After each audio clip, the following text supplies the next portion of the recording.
All right, picture this: you're outside, looking up at the night sky, just like any other evening. Except tonight, something feels different. The stars seem to be hiding behind a brighter show, a meteor shower. But this isn't just any meteor shower. We're talking about the Taurid Swarm, a cosmic debris field left behind by a comet that broke apart thousands of years ago. The night sky puts on a spectacle, but is there more to this light show than meets the eye? Here's the deal: Earth is going to pass through this swarm in 2032. And it's not just a pretty display. Some scientists are raising concerns that hidden among the meteors may be larger, more dangerous objects that could potentially collide with our planet. Sounds scary? Let's break it down.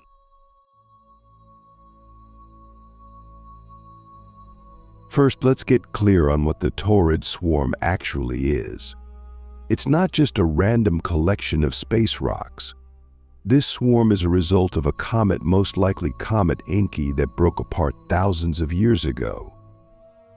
When a comet disintegrates, it leaves behind a trail of debris, and over time that debris spreads out, creating a massive cloud of particles and rocks. Earth crosses paths with this cloud every year, and that's how we get the Taurid meteor showers. Most of the time, these are harmless, just small particles burning up in our atmosphere, creating those beautiful streaks of light. But here's the twist: some of the pieces in that swarm are much bigger than your average meteor. Click subscribe to this channel to get more topics you love.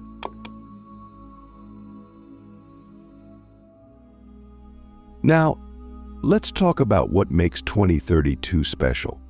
We pass through the Taurid Swarm every year, but in 2032, we're going to hit a particularly dense part of it.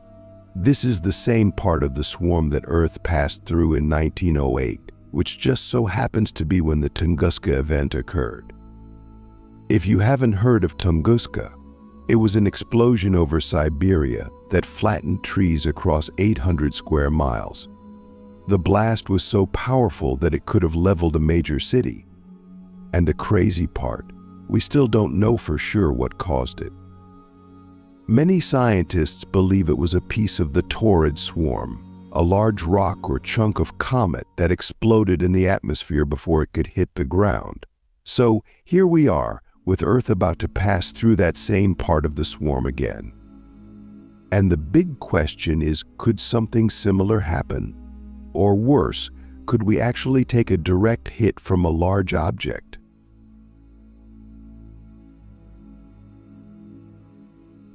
Now, let's talk about what makes 2032 special. We pass through the Taurid Swarm every year, but in 2032, we're going to hit a particularly dense part of it. This is the same part of the swarm that Earth passed through in 1908, which just so happens to be when the Tunguska event occurred. If you haven't heard of Tunguska, it was an explosion over Siberia that flattened trees across 800 square miles. The blast was so powerful that it could have leveled a major city. And the crazy part, we still don't know for sure what caused it. Many scientists believe it was a piece of the Taurid Swarm, a large rock or chunk of comet that exploded in the atmosphere before it could hit the ground. So here we are, with Earth about to pass through that same part of the swarm again. And the big question is, could something similar happen? Or worse, could we actually take a direct hit from a large object?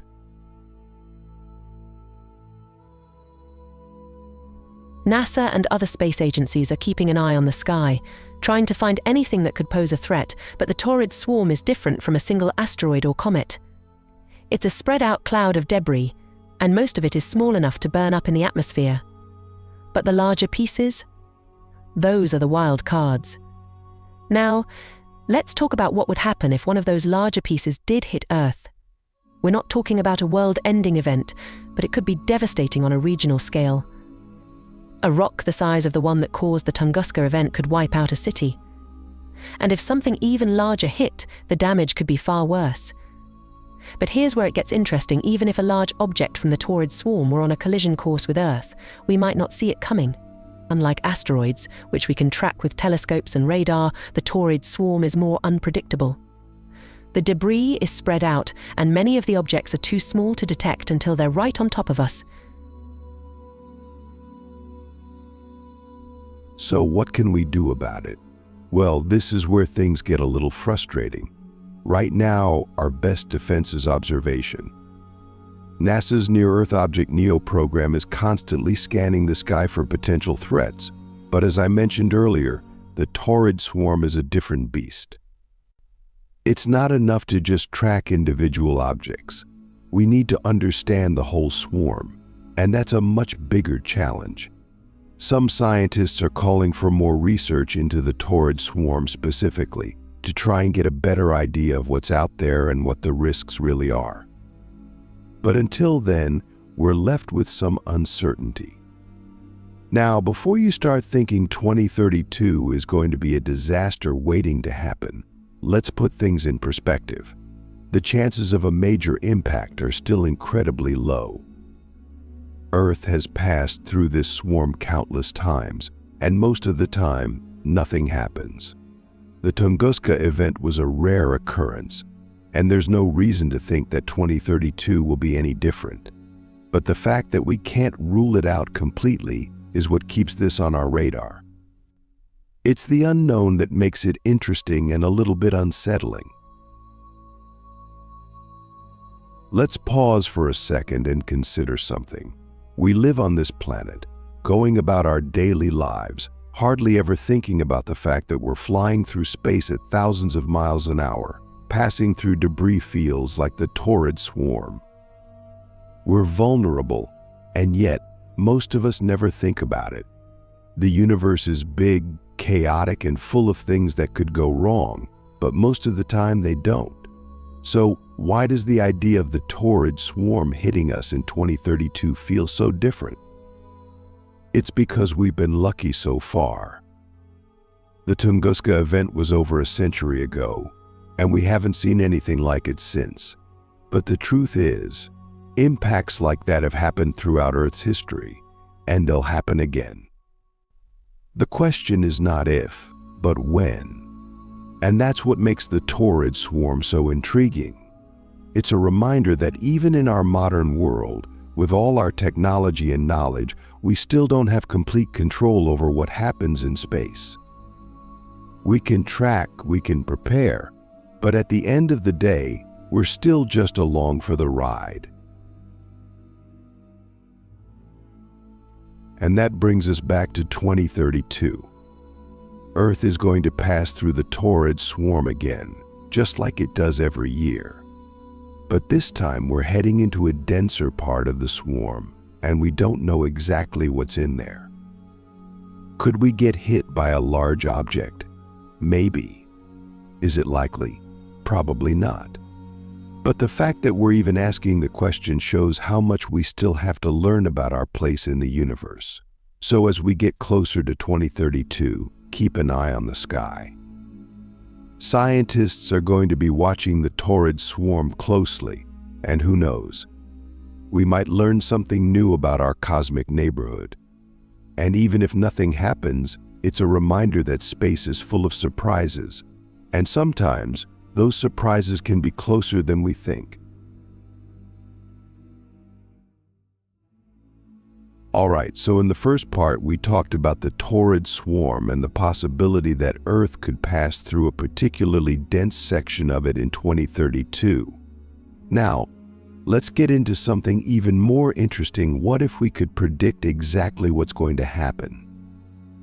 And even more importantly, what if we could do something about it? You're probably thinking, wait, if we find a massive chunk of rock heading toward Earth, can't we just blow it up like in the movies? Well, let's break that down. The truth is, predicting and preventing a collision with a large object from space is a lot more complicated than Hollywood makes it seem. But that doesn't mean it's impossible. Let's start with the prediction part.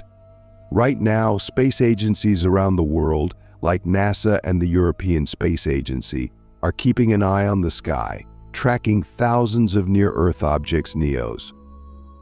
They've got telescopes scanning space, looking for anything that might be on a collision course with our planet. But here's the catch: the Taurid Swarm isn't like a single asteroid. It's a cloud of debris spread out over a huge area. Most of the objects in it are too small to be detected by our current technology until they're really close.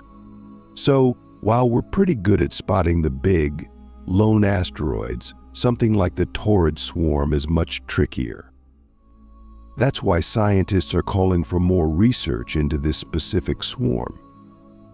They want to get a better idea of what's out there, how big the objects are, and how likely they are to hit us. The problem is, space is big, really big. Even though we know the general region of the sky where the Taurid Swarm is, tracking every single piece of debris in it, that's a monumental challenge. But it's not impossible. With advancements in technology, like more powerful telescopes and better detection algorithms, we're getting closer to being able to map out the swarm in more detail. Here's where things get even more interesting. Imagine we do find a big object in the Taurid Swarm that's on a direct collision course with Earth. What do we do then? This is where the whole idea of planetary defense comes in. And yes, that's a real thing. Planetary defense is all about figuring out how to stop or deflect an incoming asteroid or comet before it can hit Earth. There are a few different ideas on the table, but none of them are easy. One option is to try and deflect the object by hitting it with something, basically ramming it with a spacecraft to change its course. In fact, NASA recently tested this idea with the DART mission, where they smashed a spacecraft into an asteroid to see if they could change its orbit. And guess what? It worked. They actually managed to alter the asteroid's path, proving that, in theory, we could use this technique to deflect a dangerous object heading toward Earth. The problem: to pull off something like that, you need a lot of time. You can't just launch a mission to deflect an asteroid a week before it's supposed to hit. You need months, maybe even years, of preparation. That's why early detection is so important. If we can spot a dangerous object far enough in advance, we might have a chance to stop it. But if it's something coming from the Taurid Swarm, a swarm we don't fully understand yet, that makes the whole process a lot more complicated. Another option that's been thrown around is using a nuclear bomb to blow up the asteroid. Sounds dramatic, right? But it's not as crazy as it sounds. The idea is that a nuclear explosion could either blow the asteroid apart or at least push it off course. But again, this isn't a simple solution. For one, you'd need to get the bomb close enough to the asteroid, which is no easy feat. And two, blowing up an asteroid might just create a bunch of smaller pieces, some of which could still hit Earth. So while it's an option, it's definitely not the first choice. Now, there's a third idea that's a lot less flashy but might actually be more effective using gravity. The concept is called a gravity tractor. Basically, you'd send a spacecraft to fly alongside the asteroid, and over time, the gravity of the spacecraft would slowly pull the asteroid off its collision course. It's a super slow process, but if you have enough time, it could work. The key here, again, is early detection. The sooner we know something's coming, the more options we have to stop it. So what does all this mean for 2032? Well, right now, we don't have any confirmed large objects in the Taurid Swarm that are heading straight for us.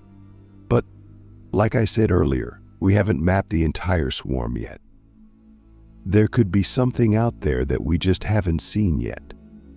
And that's why scientists are continuing to study the swarm, looking for any signs of danger. If they find something, we'll need to act fast. But the good news is, we're getting better at this. With missions like DART and new telescopes coming online, we're improving our ability to detect and deflect potential threats. But here's a question for you. Even if we had all the technology in the world to stop a collision, would we be ready to use it? Think about it. Something like this would require global cooperation on a massive scale. It's not just about having the right tools, it's about getting everyone on the same page. If a large object from the Taurid Swarm was heading toward Earth, countries all over the world would need to work together to stop it. And let's be real, that's easier said than done. We've seen how hard it can be to get countries to agree on things like climate change or even basic trade agreements. Now imagine trying to coordinate a global response to a space threat. It's not impossible, but it's definitely a challenge. That brings us to a bigger question as a species. Are we prepared to deal with the kinds of threats that space might throw at us? The Taurid Swarm is just one of many potential dangers out there. We're constantly discovering new asteroids and comets, and while most of them are harmless, it only takes one to cause a catastrophe. Are we ready for that? I think the answer is not yet, but we're getting there. This is why the study of space and planetary defense is so important. It's not just about exploring the stars for the sake of curiosity, though that's awesome too. It's about understanding the risks and preparing for them. The more we learn about things like the Taurid Swarm, the better equipped we'll be to handle whatever the universe throws at us. And who knows?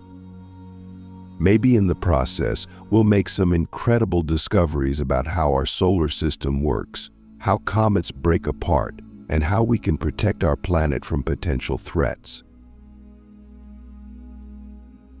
So as we look ahead to 2032, there's still a lot we don't know. But one thing is clear: the more we study the Taurid Swarm and other near-Earth objects, the safer we'll be. And even if nothing happens in 2032, the knowledge we gain from studying the swarm could help protect us from future threats. Alright, so we've covered a lot already. We've talked about the Taurid Swarm, the potential risks, and what we might be able to do about it. But here's where things get really interesting. Let's zoom out for a second and think about the bigger picture.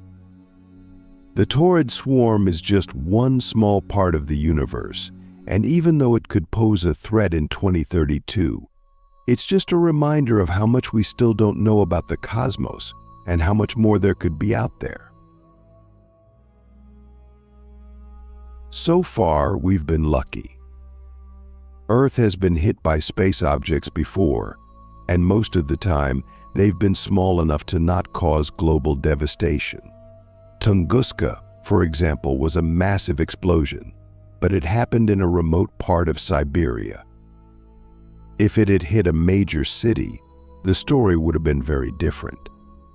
And then there's the asteroid that wiped out the dinosaurs 65 million years ago. That was a global event, the kind of impact that could happen again, but we just don't know when. And that's the thing, the universe is full of surprises. The Taurid Swarm is a reminder that we're not as isolated or as safe as we might think. Earth is constantly moving through space, and as we've seen with the Taurid Swarm, there are all kinds of debris fields, asteroids, and comets out there. Every time we pass through a meteor shower or see a shooting star, we're witnessing a tiny piece of the universe burning up in our atmosphere. But some of those pieces are bigger than we can imagine, and they're out there, waiting. The truth is, space is chaotic. The more we study it, the more we realize how dynamic and unpredictable it can be. Stars explode, black holes swallow galaxies, and asteroids and comets travel through space, sometimes crossing paths with planets like ours. And here we are, floating through it all, trying to make sense of it. But here's the thing: we've made incredible progress. Just in the last decade, we've launched missions to study asteroids up close. We've landed on comets, and we've even tested ways to deflect potential threats. The DART mission, which successfully altered the orbit of a small asteroid, is proof that we can make a difference. But we're still in the early stages. The Taurid Swarm and other potential threats are just the tip of the iceberg when it comes to the risks we face from space. Now, let's get a little philosophical for a second. What does it mean that we're even talking about this? Think about it. For most of human history, we didn't even know there were other planets, let alone that asteroids could crash into us. We were focused on survival, hunting, farming, building civilizations. It wasn't until relatively recently that we even started to look up at the sky and wonder what was really out there. And now, here we are, tracking space rocks, planning missions to deflect asteroids, and trying to predict cosmic events that could happen years or decades from now. It's pretty amazing when you think about it. We've gone from being at the mercy of the universe to actually trying to control our fate. And that's what makes this whole topic so fascinating. The Taurid Swarm is just one example of the challenges we face as we learn more about space. But it's also a symbol of how far we've come in our understanding of the universe and how far we still have to go. As we look ahead to 2032, it's easy to get caught up in the potential risks. After all, the idea of a large object hitting Earth is scary, but it's also an opportunity. The more we study the Taurid Swarm, the better we'll understand not just this particular threat, but the broader risks we face from space. And in the process, we might make breakthroughs that could help us prevent future impacts, not just from the Taurid Swarm, but from other objects we haven't even discovered yet. And here's where things get really exciting. We're on the verge of a new era in space exploration. With new telescopes coming online, like the James Webb Space Telescope, we're going to be able to see farther and more clearly than ever before. We'll be able to detect smaller objects in space, track their movements more accurately, and predict potential collisions with much more precision. Plus, with missions like NASA's Artemis program, which aims to return humans to the moon and eventually send astronauts to Mars, we're going to have more opportunities to study space up close. But it's not just about avoiding danger. The more we learn about space, the more we realize how connected we are to the rest of the universe. The remnants of comets, like the Taurid Swarm, are part of the same process that created our solar system. The same forces that could send a meteor crashing into Earth are the ones that shaped our planet, made life possible, and continue to drive the evolution of the universe. So here's the big question: what does this mean for us as a species? If we know that space is full of potential dangers, but also full of incredible opportunities, how do we move forward? Do we invest more in planetary defense to make sure we're ready for the next big impact? Or do we focus on exploration, pushing deeper into space to learn more about our place in the cosmos? Maybe it's not an either-or question. Maybe the answer is both. We need to protect our planet, sure, but we also need to continue exploring, learning, and pushing the boundaries of what we know. The Taurid Swarm is a reminder that space is unpredictable, but it's also a reminder of how much there is left to discover. Every time we study a comet, track an asteroid, or pass through a meteor shower, we're learning something new about the universe. And who knows? Maybe the next big discovery will come from studying the Taurid Swarm itself. Maybe there are clues in the debris that could help us understand how comets break apart, or how planets like Earth formed in the first place. Or maybe we'll find something even more unexpected, something that changes the way we see the universe entirely. At the end of the day, the question of whether Earth is in danger when it passes through the Taurid Swarm in 2032 is part of a much bigger conversation. It's about our place in the universe, our ability to predict and prevent cosmic events, and our drive to keep pushing forward, even in the face of uncertainty. The truth is, we don't know exactly what will happen in 2032. But what we do know is that we're getting better at understanding the risks, and we're more prepared than ever to face whatever challenges space throws at us. So as we look ahead to 2032 and beyond, let's keep asking questions, keep exploring, and keep pushing the boundaries of what we know. The universe is vast, unpredictable, and full of surprises. But it's also full of opportunities, and that's what makes it so exciting.